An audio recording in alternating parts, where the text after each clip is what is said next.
Baik, terima kasih. Bismillahirrahmanirrahim. Assalamualaikum warahmatullahi wabarakatuh. Kawan-kawan, saya ingin memberikan statement beberapa hal terkait dengan tuntutan dari Jaksa Penuntut Umum berhubungan dengan serangan kepada saya yang disidangkan di Pengadilan Negeri Jakarta Utara. Yang pertama tentu saya setelah melihat berita di media bahwa penuntut umum menuntut kepada kedua terdakwa dengan tuntutan 1 tahun penjara dan disampaikan juga pasal yang disangkakan dalam tuntutan itu adalah pasal 353 ayat 2. Di sana saya yang pertama memang apa yang saya katakan sebelumnya bahwa ini banyak kejanggalan semakin memperlihatkan. Tentunya secara pribadi saya sejak awal serangan saya sudah pernah mengatakan bahwa saya tidak ingin serangan kepada saya ini mengganggu saya dalam berjuang memberantas korupsi ke depan. Oleh karena itu saya memilih jalan untuk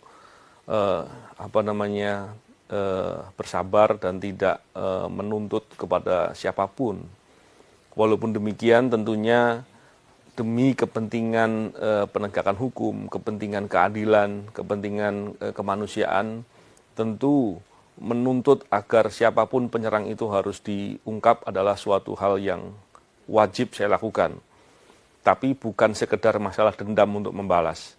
Tapi belakangan ketika saya melihat proses penyidikan berjalan, proses di penuntutan yang diawali dengan dakwaan dibacakan di persidangan, hingga terakhir kemarin tuntutan disampaikan oleh jaksa penuntut, semakin meyakinkan kepada diri saya bahwa ada yang tidak beres di sana.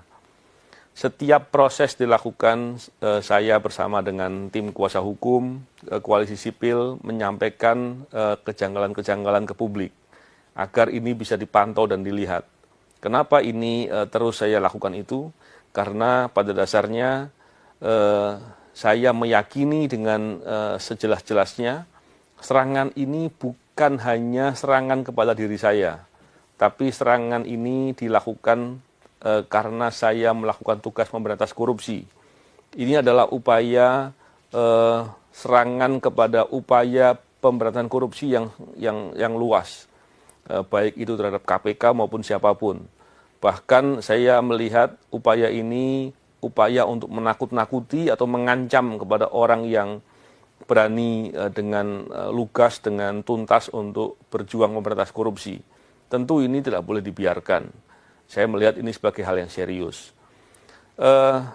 Terkait dengan tadi yang saya katakan tuntutan yang disampaikan oleh jaksa penuntut 1 tahun penjara, ini tergambar sekali bahwa proses persidangan berjalan dengan aneh, berjalan dengan banyak kejanggalan dan lucu saya katakan. Kenapa? Kita bisa melihat serangan kepada saya ini serangan atau kalau mau dikonstruksikan sebagai suatu perbuatan penganiayaan yang paling tinggi levelnya.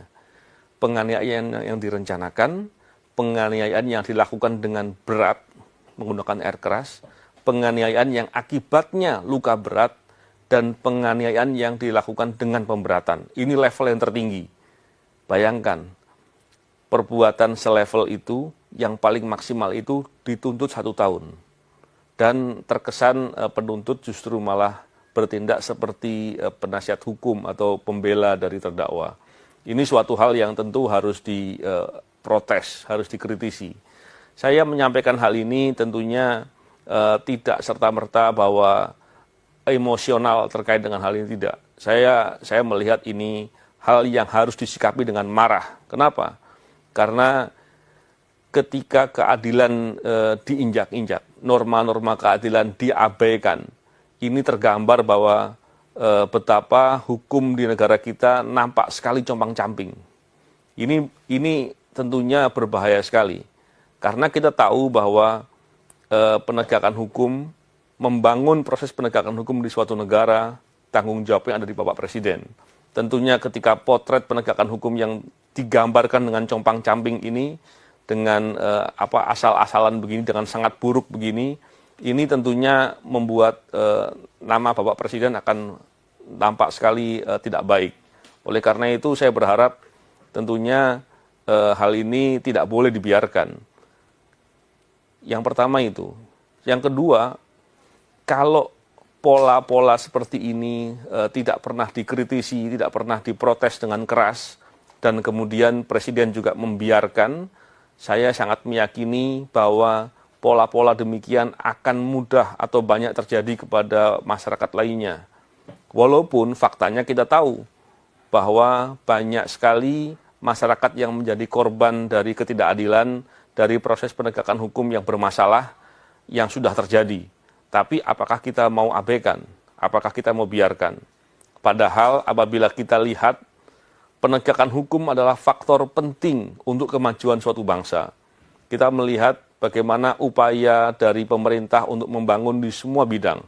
Bidang ekonomi, bidang politik, sosial, dan lain-lain.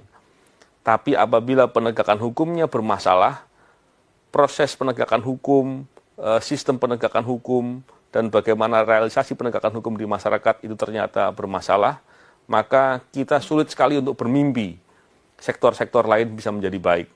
Dan ini faktor yang paling penting. Bahkan dalam proses upaya memberantas korupsi, masalah penegakan hukum itu menjadi hal yang penting sekali. Tentunya yang saya katakan ini hal yang hal yang komprehensif, hal yang lebih luas, dan saya berharap kita semua bisa melihat ini sebagai permasalahan. Sekali lagi, saya tidak hanya melihat ini dari kepentingan saya pribadi, tapi saya melihat ini sebagai kepentingan semua orang, terutama karena serangan kepada saya ini adalah upaya untuk menyerang pemberantasan korupsi. Dan ini berbahaya. Bahkan kalau kita lihat di era-era belakangan ini, pemberantasan korupsi di Indonesia sedang menjadi masalah yang sangat luar biasa. Bahkan kita tahu dengan terang benderang upaya penghambatan, upaya penghadangan dilakukan dengan masif. Di tengah banyaknya potensi-potensi korupsi, bahkan perbuatan-perbuatan korupsi yang terjadi. Tentunya keprihatinan ini adalah keprihatinan kita semua, dan sekali lagi saya sangat prihatin dengan adanya proses persidangan yang sekarang sudah masuk di masa penuntutan yang berlangsung seperti itu. Keprihatinan ini bukan pertama kali, tapi sudah saya sampaikan berulang kali, dan ini sudah banyak kejanggalan-kejanggalan yang terjadi. Saya kira apakah ke depan situasi itu akan berubah, apakah kemudian prosesnya akan menjadi baik, bagi saya yang penting adalah saya tetap akan berikhtiar untuk berbuat. Saya akan melakukan protes-protes sebagaimana mestinya dengan cara-cara yang benar. Karena apabila nanti hal itu tidak terjadi, bagi saya telah melakukan apa yang harus saya lakukan. Dan apabila prosesnya putusan kemudian berjalan seperti keadaan sekarang, maka itulah potret dari penegakan hukum di Indonesia, dan ini harus menjadi keprihatinan kita semua. Bagi saya ingin mengajak semua kalangan masyarakat untuk bisa mengkritisi hal seperti ini, baik kasus ini maupun kasus-kasus lain yang menunjukkan ketidakadilan, menunjukkan suatu perbuatan yang menggambarkan potret penegakan hukum yang compang-camping. Oleh karena itu, dengan semangat upaya memberantas korupsi yang baik ke depan, tentunya saya mengajak kepada semua kawan-kawan yang berjuang untuk memberantas korupsi untuk tetap berani dan konsisten. Karena orang-orang yang terlibat dalam perilaku korupsi, koruptor dan kawan-kawannya, mereka berharap kita semua takut dengan kejadian ini.